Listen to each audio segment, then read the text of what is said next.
Good morning. So today I'd like to talk to you a little bit about mothers. And isn't it amazing that God created mothers and fathers with different characteristics and traits that when combined can raise a child to be very independent, strong, successful in life, as well as to be a good parent on their own. And both roles are essential in a child's development. And for a mother, her characteristics are a mother loves a child unconditionally. She loves that child no matter when that child's making a mistake. She loves that child if the child's hurt her. She loves that child when the child maybe has even distanced themselves and hasn't come around for a while. No matter what the case be, the mother will always welcome the child back into the home with open arms. Um, and the other thing that a mother is mother's usually the cheerleader. The mother sees the good things in the child even when maybe nobody else has. The mother's there rooting for the child, but even when they're making errors, whether it's being in sports, it's in school, it's in their personal life, she's still rooting for that child to be successful. And she will find some of the good things in it. But a mother will also call the kid out when they've made a mistake. They can sometimes be the toughest critic because they want their child to be successful. And maybe they know their child's hopes and dreams and they know what the child wants. And so they're pushing that child because the child wants something and the mother doesn't want to see the child fail. You know, um, we all need a mother in our lives. And I've told you in the past that I lost my mother when I was 21. And so I've been without a mother for 38 years. And some of the things that are the hardest is the fact that I don't always have someone I can confide in or someone that is there when I'm struggling. Um, but the other thing is that I regret is that my mother never got to meet my children or my grandchildren. She so badly wanted grandchildren, and she would always talk about that to us as we got into our older teen years about how she couldn't wait to see her grandchildren and hold them and cuddle them. And I know she would have been a very good grandmother, and I do feel that's something that my children miss because again, we need mothers, we need grandmothers. And the other thing that I regret is that I never heard my mom say I love you. Now don't get me wrong, my mother was a great mother. She showed us love in so many ways, but we never heard her say it. And when she died, we never heard those words, and we never really got to say them to her. And I think even with some of my siblings, that's something that still kind of haunts them today is that they wish they would have heard that one last time, I love you. And right now, we live in a time of kind of a crazy world. There's a lot of social distancing going on. Um, Maybe some people have separated for other reasons, out of anger, out of conflicts.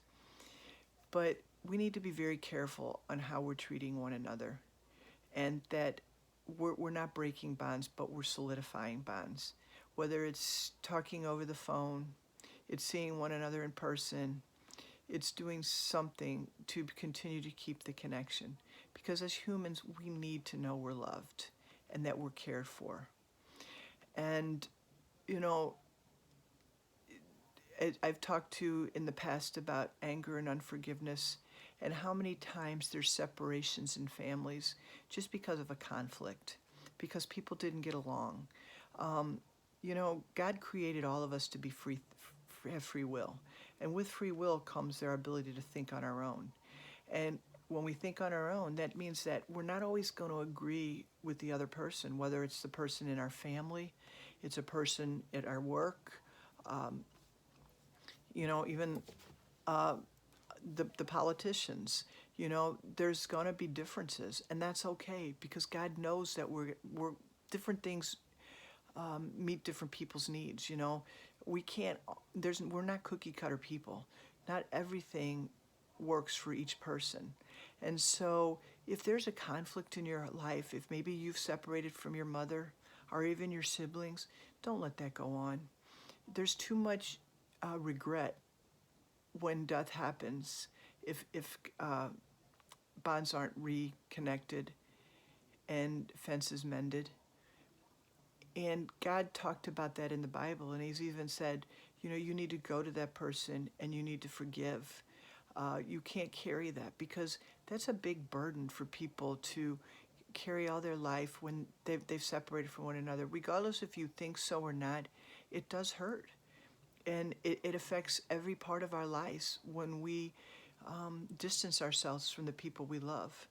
So this today being Mother's Day, if you've not talked with your mother or you've held a grudge against your mother, go to her. Talk to her. She loves you, and she craves that you come back to her. Same thing with your siblings or with anyone else that's important in your life. Don't let a rift tear you apart. And so when we talk about the traits of a mother, we can also relate a little bit more to God. Because you see, God is all the good qualities of both a mother and a father. I mean, after all, God created all of us. He developed our traits. So he knows how important it is that we have a mother and a father in our life. And so even if you've not had a good biological mother, or maybe you've been an orphan all of your life, you're not in God's world. You know, God is the God that wants to come to you and to comfort you. He's rooting for you that you're successful. He's putting all the pieces in place so that you can. God gives you the unconditional love. For all of us, we've made many mistakes, every one of us, and we will continue to make mistakes all of our life, and God knows that.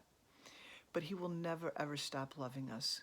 He will welcome us back into his arms when we've separated from him.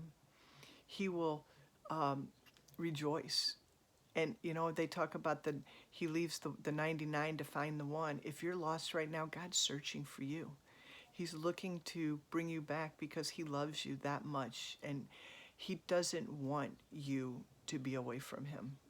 And just as when we have a conflict with our parents, it causes us to be at unrest, whether or not we realize it or not, because we'll be continually trying to find peace in other things, the world, drugs, alcohol, food, anything to try and stop that craving. But the same is true with God.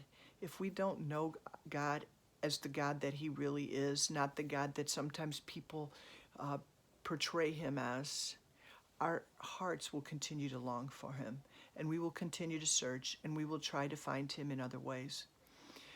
Our God, he's going to be the one that's going to see the good in us no matter what, even when other people don't.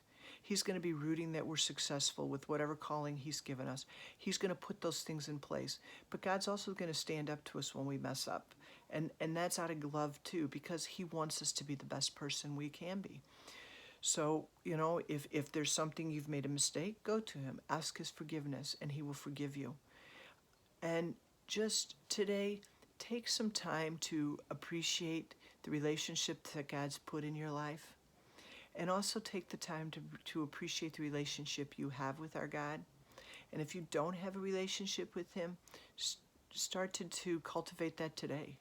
It's the best thing that you will ever do. Because, see, humans may fail us. Humans will make mistakes. But God never does.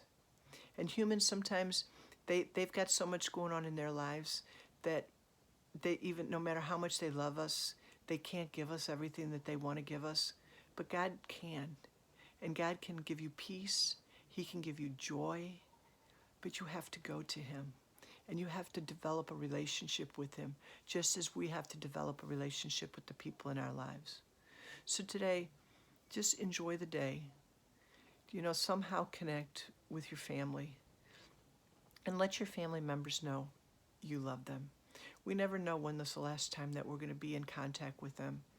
And we never want to regret that we didn't say we were sorry, or that we loved them, or that they were important to us. So have a good day.